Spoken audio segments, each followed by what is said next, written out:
Welcome, guys, to yet another edition of Radio 815, the podcast dedicated to examining the work of writer-director J.J. Abrams, as well as his greater Bad Robot universe. I'm your host for this week. My name is Marcelo Inostroza, joined as always by my fellow co-host, Matt Crandall. And on today's edition of the show, we will continue to make our way through Season 2 of What About Brien? Today, we will discuss episodes 16 through 17.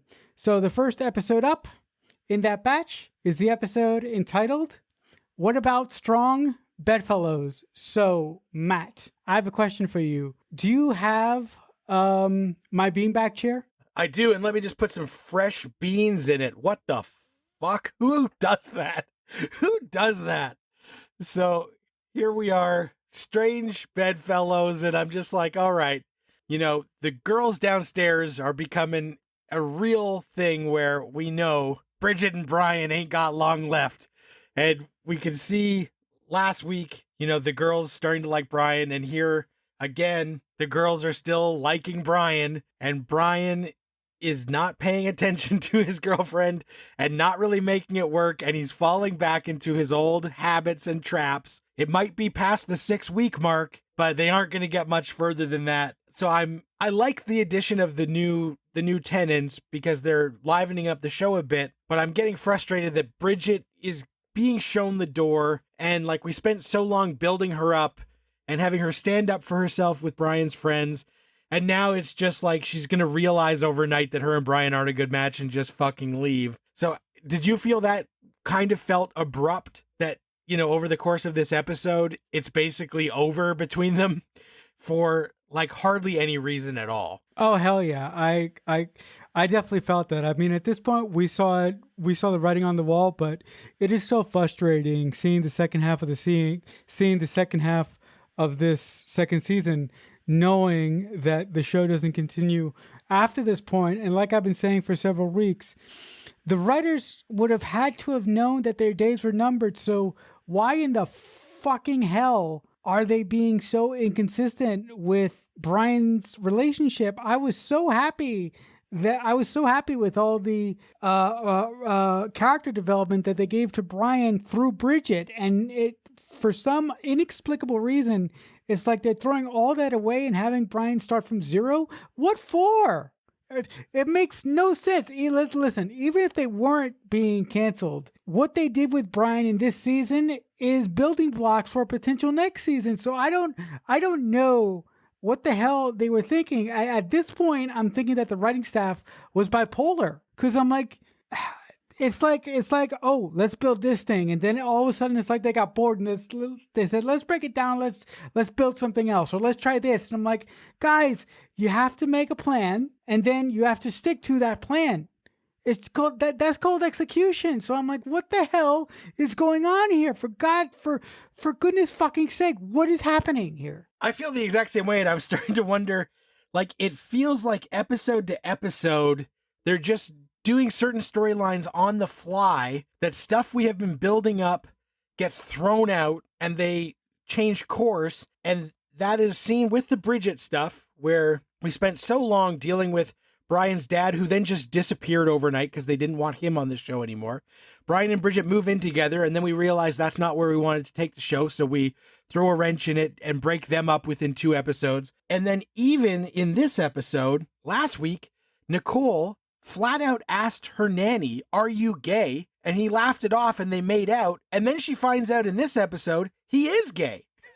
And it's like, well, if he was gay and had a boyfriend, why would he ever tell her last week, like, laugh it off and they made out? That makes no sense. And the way they try and write that, like, oh, I just thought like maybe I could make it work. And I'm like, this is not a real life storyline. This is not flying. Like, it's just like the writers were like, maybe we'll have Jamie and Nicole get together. And then they were like, no, we got a better idea that we're going to launch at the end of this episode for no fucking reason. So we got to get Nicole away from her babysitter, because now we've changed our mind on the direction we're going.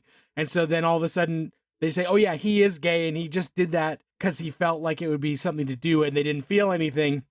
And it's like, well, if what you really wanted was the final moment of this episode, then just don't have her find the nanny hot at all. Just have us know that she knows he's gay and she's getting horned up even though, but having them make out and him say he's not gay and then this episode say he is was like, are you guys even reading your own scripts week to week? Or are you just making up new shit that you think works?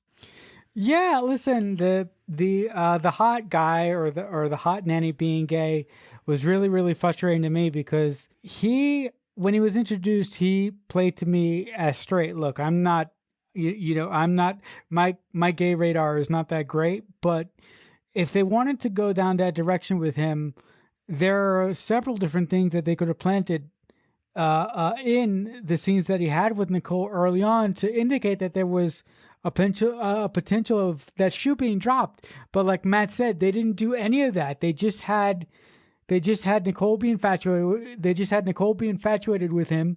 Then leading up to them making out, and then at the end of this episode, like Matt just said, out of nowhere he goes, "Oh, I'm gay, but I don't know how I really feel about it. So that's why I kissed you." And I'm like, "I think you're a really, really nice person, but I really think I'm gay." Like, what does that have to do with anything? Like, yeah, I don't get it. I don't understand it. I don't.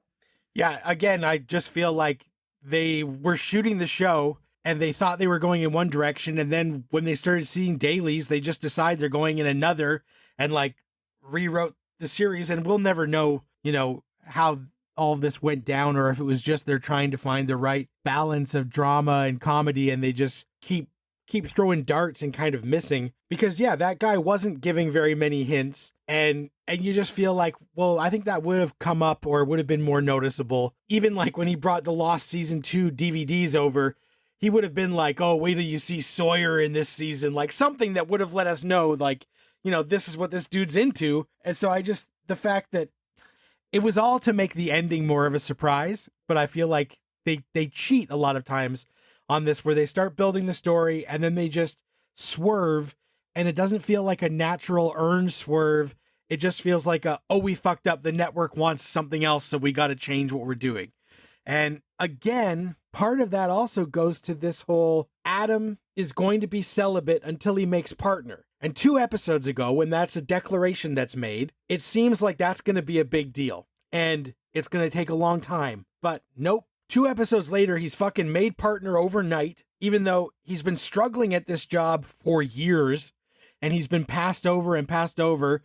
Now that he made this declaration, he finally immediately makes partner, and he's got to turn a blind eye to some shady shit that's going on. And he makes partner, so now he's no longer going to be celibate, which of course is good timing because Tiffany Thiessen finds him attractive, and now Adam's just looking for a warm body, and so he turns to Natasha from the gaming, who also happens to need a lawyer because she's about to go on a massive firing spree and wants to protect her ass. So her and Adam get a lot of scenes together, and it's just like the whole celibacy thing didn't go anywhere. It just makes it that you could have just had him, swear off women, but then decide that maybe it's time again. But like, I'm not going to be doing anything sexy until I make partner, and then he immediately makes partner. It's like, why did we do any of this? And Natasha liking him because he was celibate and then rejecting him because he's not, again, is kind of like a stupid device that I'm like, I don't think that would really happen, where some woman's like, "Oh, I find this guy so hot because he doesn't want to fuck, and now that he's able to fuck, I don't want to fuck him." And you're like, what? This is bizarre. The choices they keep making in terms of story, and then add to insult to injury, Natasha gives Brien Dave's promotion, and Brien can't find a good way to tell him in this episode. And I do think that Brien would deserve it more than Dave, because Dave fucked up Brian's life in a big way earlier this year with the whole Suzanne, their game getting leaked and everything blowing up. So it is fine that Brien gets a job, but Brien literally only got hired by this company last episode. So why would we hire him as Dave's equal and then 1 episode later promote him and have it be a secret that he has to keep? Why didn't he just get hired as the VP right out the gate and have last week, when he shows up, have him have to break the news to Dave that he got hired as his boss? Not Brien got promoted in 2 days because he had a dumb idea for Barrytown that apparently was promotion worthy. So again, it's just like they are not planning ahead, and they're taking too many moves for stuff that you could just do streamlined 2 moves to make it all work, and they're doing 8 moves to get there. That's not the most agonizing thing about the Brien situation. The most agonizing thing about the Brien situation to me is that Kelly Kapowski told the audience that the reason that she hired Brien is because she wanted to reunite the team of Zap Monkey. And when she gives Brien this ridiculous job to make this skateboarding video game, when he tries to bring on Dave, she doesn't let him, and she says that Dave is too slow, and you got to think like an executive now. Excuse me, attractive lady who I grew up loving. Didn't you just say an episode ago that that you brought him here to work with Dave and to bring back the team of Zap Monkey because in your words or our words, Brien is Dave's Steven Spielberg? Mike, it just doesn't make fucking sense. It doesn't make any sense at all. And I really like your idea, Matt, of bringing Brien back into the video game company, but making him a VP from the start and having that hang over his head for a couple episodes here and there, or maybe for a couple weeks, and to have Brien have to figure out, okay, how am I going to tell Dave, and how is he going to react, or how is this going to affect our dynamic? That would have been much better than what they did. Yeah, because like you said, again, it just makes like everything that happened last episode was bullshit, because we were told Brien was hired because him and Dave are the dynamic duo and he can make Dave more motivated. And now she's saying, I don't want you working with Dave. It makes no sense. It's like the writer of this episode didn't read last week's episode and was just told, this is what you got to do, but they aren't bringing back points that people have made. So everybody in the cast is looking like a flip-flopper because there's no consistency with their ethos or the way that they handle situations. So it's really, I was giving them the grace earlier when they're retooling the show and shuffling the game pieces. But now that we're in the end game, and hopefully this is what the show was always meant to be, it's like, the fuck are you? Why are we doing so much flip-flopping now when we shouldn't be? And literally every storyline has a ton of flip-flopping. Maybe the most stable and least amount of flip-flopping is the Dave and Dina storyline, where they are getting back together and they're like flirting with each other, and they think their kids don't know, but the kids do kind of know. And Carrie's surgery didn't actually go as planned. Things are not looking very good for her having the hearing, so they are having to deal with that family drama. But luckily they are carrying over the baggage of Dave didn't want to rush into the surgery, and they did.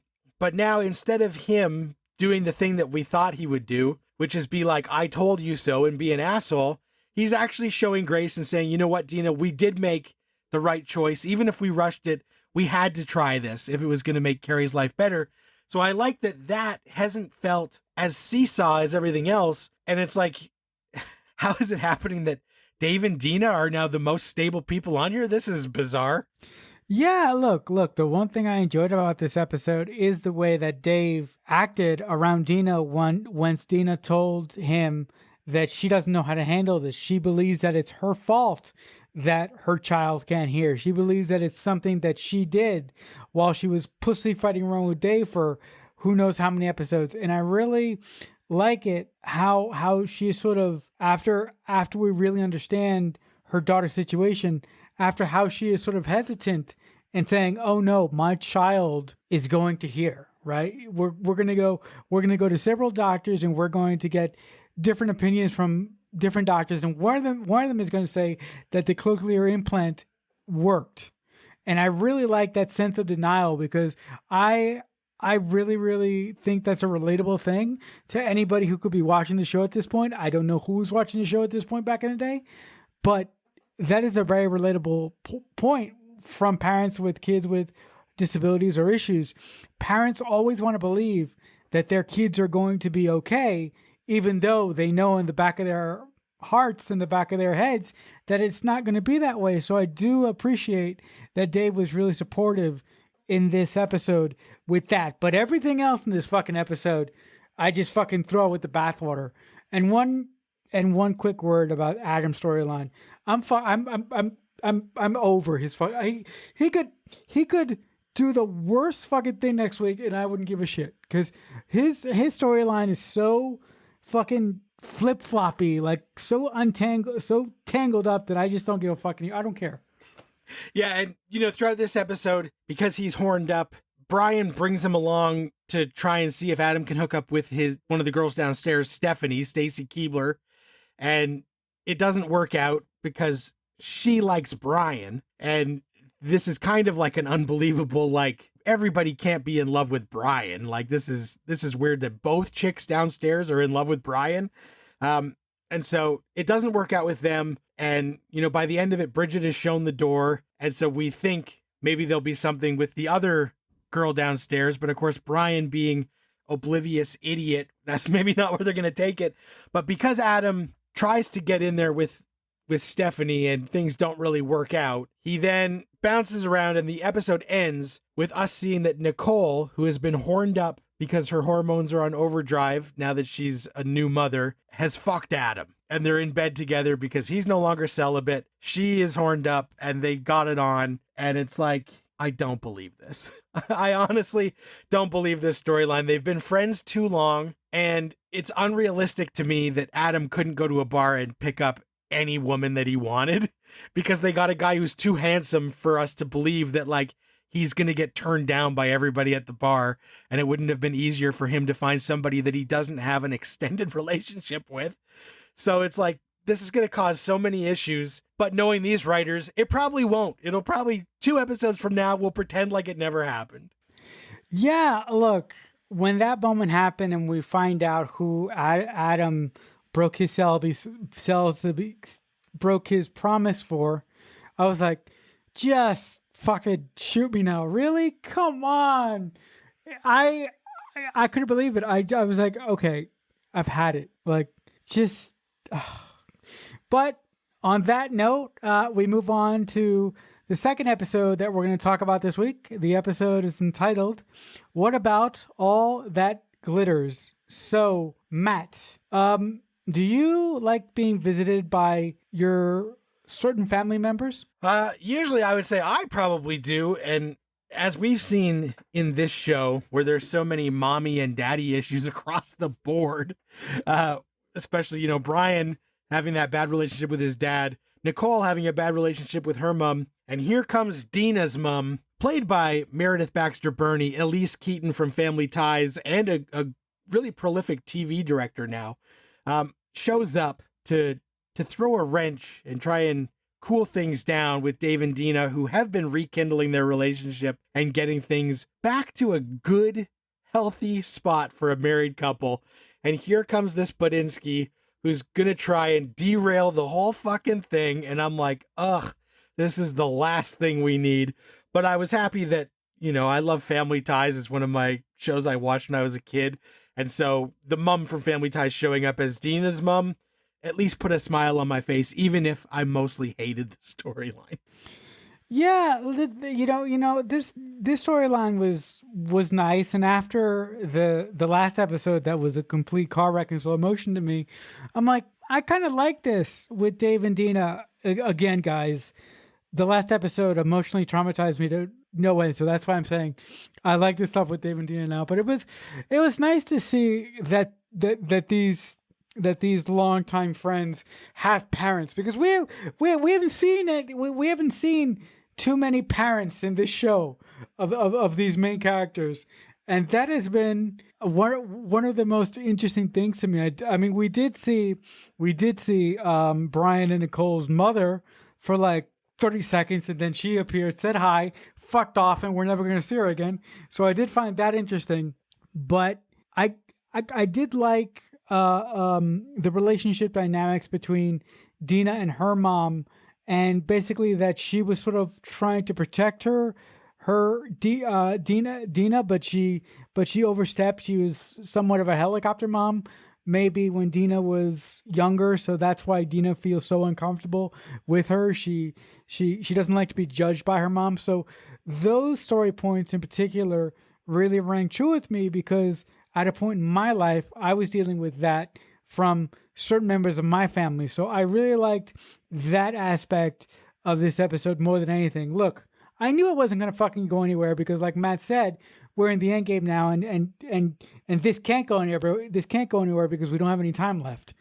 But I appreciated what the writers were going for, at least in that small sliver. Yeah, and they did a good job with making it feel kind of natural and believable, because what we find out about Dina's mom is that she came out as a lesbian at some point and like lived a different life. And so she even says to Dina, like, you know, if you and Dave are just sleeping together because you need to just, you know, get that out of your system, you know, if you found a woman, you'd have a great time. And she's like, no, it's fine, Mom.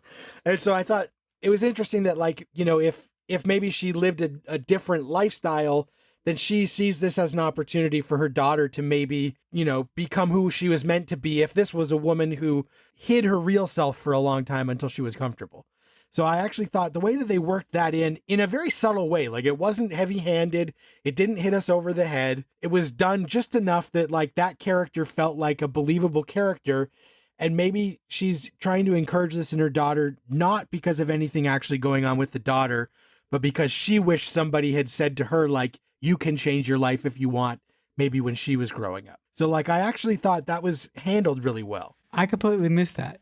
I did not see that. It was very subtle, but it was just the couple of comments she made as it went. So it didn't hit us over the head, but it made me feel like that was like a full character, which on this show, they introduce people who are not full characters.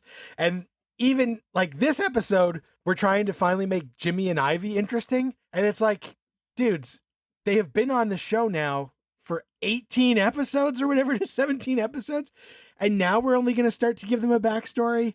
And I thought part of the backstory was funny, that like everybody is blown away by how big Jimmy and Ivy's house is.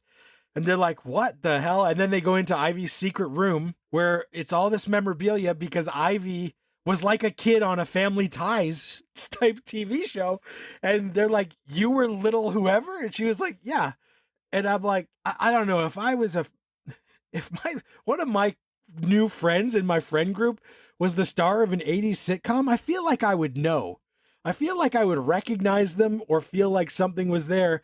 So I like that they added this to give a little bit more spice to Ivy, to try and show us that maybe this is part of why she is the way she is. She was a showbiz kid and trying to like spice that up, but it also feels a little bit like too little too late, because maybe if they had done this in episode 5 and gave us more about Ivy and Jimmy, I might care more about them, because right now the only reason I'm caring about them is because it's Amanda Foreman. If it was any other actress, I wouldn't give a flying fuck about this character.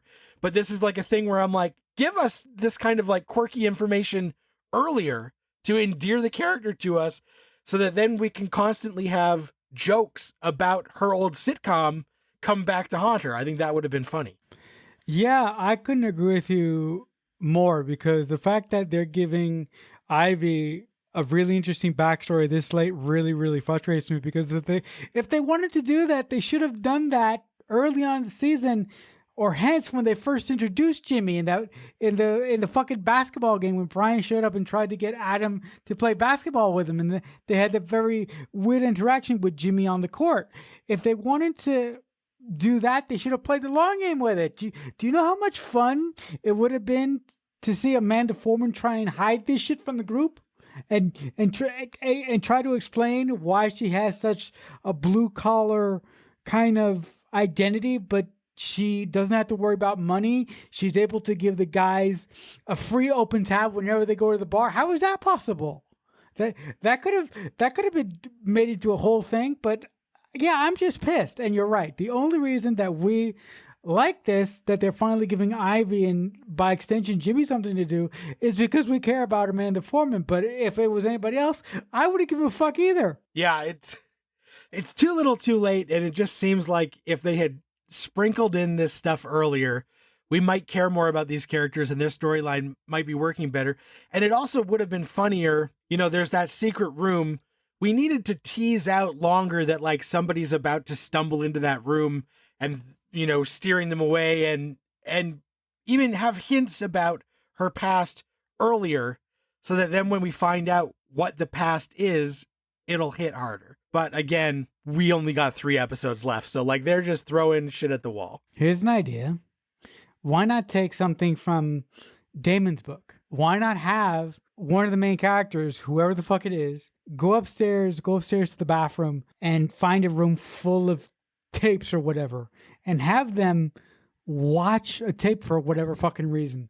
And as they watch the tape, put it together in their head that the little girl on the tape is actually Ivy downstairs. Just do it like that. But like Matt said, we have very, very little time here, and it's just really a shame that they didn't do something like that. Yeah, and that would have been great. They watch a tape, and if that character had like a catchphrase, then that person is doing their best to try and not let on that they know, but then they accidentally drop the catchphrase and have Ivy look at them like, who fucking told you? Who fucking told you? Like, why did you say that? And then like draw it out and have it be like a really funny couple episode reveal, but we just don't have time for that shit. And not having time for that shit, they bring back John Hamm as Richard when, Dave and Dina, their shit, they're trying to get back on track. Dina's mom cuts Dave real deep about how he's a loser and like he needs to just step out of the way. And then he's feeling even more like a loser because John Hamm is back at the school and it's the guy who really caused all of this trouble. And we have to revisit that. And there is a funny moment where Dave tries to fight John Hamm and like it doesn't work out great. But how are you feeling that, Dave and Dina are getting back on track, but we throw the mother to cut Dave down, and then we get Richard into this whole mess to remind Dave of how this whole shit started in the first place? I have no idea what they said to John Hamm to bring him back. Because as Matt said, when John Hamm was first introduced, this was pre-Mad Men. So I'm thinking that John Hamm must have been the friend of a producer of the show, and he came back for like just a day. Because I'm like, why does it have to be John Hamm? Why can't it be somebody else at the school? Like for whatever reason, right? Having John Hamm to come back in this episode, it was cool to see him again, but I really felt that went nowhere. It just didn't go anywhere because they didn't build up to it. He was just there. Dave had a kerfuffle with him, and it didn't go anywhere. It gave Dave an outlet to say, I'm still living with my wife and we're not divorced and I still love my wife. I did appreciate that. But if you're going to bring back Don Draper before he was Don Draper, bring him back for something good. Don't bring him back for that. Right. And I think this might be like the minute before he was Don Draper, because last time he was on the show, he had long hair and now he had the short haircut that like he's probably about to go do Mad Men as this is rolling. But yeah, it was just part of the let's shit on Dave parade that this episode wanted us to have, so that by the end, when Dave and Dina have kind of recommitted to each other, despite all of the interference, we know that they are actually in it for the long haul this time and they are going to not fall into the old traps and triggers that set them up. Because this also happens, he has to run in with Richard, and then Brien and him drive to work, and being the coward that we now know him to be, Brien doesn't tell Dave about the promotion. He lets Dave see the sign in the parking lot that says Brien Davis, VP Operations. And Dave's like, haha, funny, who did you get to put this sign up? And he's like, it's real. And then they have to have their heart to heart where Brien is like, I didn't steal your promotion, but kind of you owe me because you fucked me over so much. And I appreciated that Dave, he's upset, but like it's not going to be a friendship ender because he realizes, he ruined Zap Monkey. It was all his fault.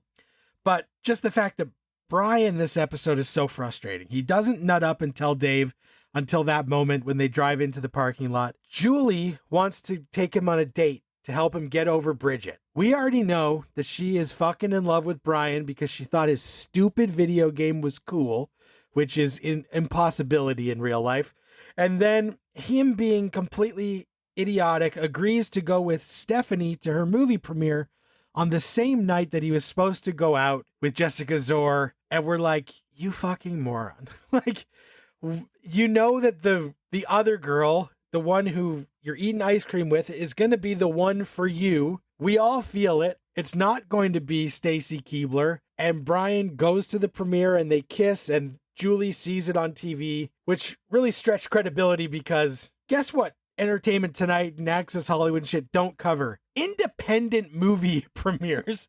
Okay, independent, like they could have at least made Stacy Keibler have a Hollywood movie, but when we had that party 2 episodes ago, we had to mention that it was an indie movie and they had no budget for a party, which is why they needed this party at Brien's. And now they're having a big red carpet premiere that's being covered by the media. And I'm like, I'm sorry, they do not cover independent bullshit movie premieres. That is not what they're in the business of. But because that's what we needed to happen so that Brien could piss off the new girl next door, who is supposed to be the one that he's going to end up with, at least looking that way right now, we needed to have him fuck up in a big public setting. Yeah, I would have really, really loved it if, this would have been a premiere for a bigger picture. And because it's a Bad Robot property, I was like, would it be really cool if when they were going on the red carpet, there was this band playing and the band happened to be Drive Shaft? That would have been amazing. That would have, I would have lost my mind because there's been several nods to the Bad Robot verse. But yeah, but I do agree with you. Brien is an idiot. He's an idiot. Look, I have tried to give this guy grace, and I gave him grace for all his emotional growth in this episode, this season with Bridget. But now I'm going to throw it out the window because Bridget was his North Star. Bridget was his thing in the sand that said, okay, I'm going to be an adult now. And now that he doesn't have that, what the fuck is he doing? Everything he used to do before. It's just, God fucking damn it. Yeah, it's really frustrating that, get us on page with Brien. Don't make him such a dipshit. And like, oh, we're supposed to feel bad that he's got 2 incredibly hot, attractive women lining up for him. And like, it's not really working. And the other thing is the fallout. Well, not even fallout, the fake drama that comes from the Adam and Nicole thing where they say they're not going to tell any of the friends that they slept together. But then Nicole gives Adam a mediocre review by telling her friends like she got some, but it was just okay. And so then Adam freaks out because he's like, just okay? What the hell? I gave her my A game. And then he lets it slip to Jimmy that it was Nicole, who then of course lets it slip. So that whole thing just felt kind of forced. And I didn't really care. And then, of course, by the end, Nicole's like, no, it was great. I just lied to brush it off as nothing because I didn't want people reading into it. And I'm like, how do we know which one was the lie? It could have been the lie. It could have been like, oh, you're great at it. That could have been the lie. And so I'm just like, I don't really care. We've dug into this. Please get us out of this. And they try and get Tiffany Thiessen and Adam to get a little bit closer to try and get us out of this Nicole jam that they only did for that shocking moment at the end of an episode. But I'm still kind of just not into a lot of what they are attempting at this point. And I'm eager for them to start to wrap up the whole thing. Like, let's just shift into Endgame. Let's stop dealing with some of the just day-to-day bullshit that it feels like we are stuck doing. And again, so many of these storylines dead end that even when they're setting up Adam and Natasha, I don't know that that's going to turn into anything at all. Yeah, I mean, at this point, we are at 0 hour. So I really, really believe that this series is not going to have a just satisfying conclusion. I bet you that even in the finale, they're going to be setting shit up that we will never get the answers to. There is no possible way that the creator of this series can wrap this up in any feasible, satisfying way for me. I don't know if that's going to be the case for you, but for me, it's not going to happen at this point because at this point, I quit. And at this point, I'm just waiting for it to end. I cannot tell you how really disappointed I am with the series. And that's saying a lot because in season 1, I had so much hope for it. Yeah, in season 1, they just set up so much stuff that you wanted to see play out that it felt like they were really teeing up some interesting stories. And then they retool because obviously something happened with Sarah Lancaster and they could never really recover. And even though I vaguely remembered liking this show because I watched it when it was on and like I thought it was a good time, it's now becoming clear that like Nah, this whole second season is just constant shit show that they're just trying to weather the storm, and that when they get canceled, like, I'm sure at the time I was like, oh my gosh, they canceled What About Brien? But now I'm like, why would I have even been upset? I should have been relieved. So we'll have to see, because we only got 2 episodes left, and I don't remember how it ends other than the main conceit of the final episode. I remember that, but that's only dealing with one storyline. So we'll have to see what they're cooking up and if they can make it so that this doesn't just feel like a cupcake filled with turds. All right, guys. On that note, that'll do it for this edition of Radio 815. Listen, guys, if you want to contact us for whatever reason, we do have an email. It's radio815@aol.com. Or if you still believe in social media like I do, you can reach out to us with comments or questions. We are at JJ Universe 815. If you want to talk to me about anything having to do with the Bad Robot universe or anything else at all, you can reach me on, I still call it Twitter. I'm at CreekFanatic88. But Matt, if the folks want to attempt to reach you, how can they attempt to do that? Well, they can just log some movies with me on letterboxd.com/MDC3000. All right. Thank you so much for listening if you've made it this far. But until next time, as I say often, we'll talk back soon. Radio 815 is a Balloonhead Productions presentation in association with Killer Newt Productions.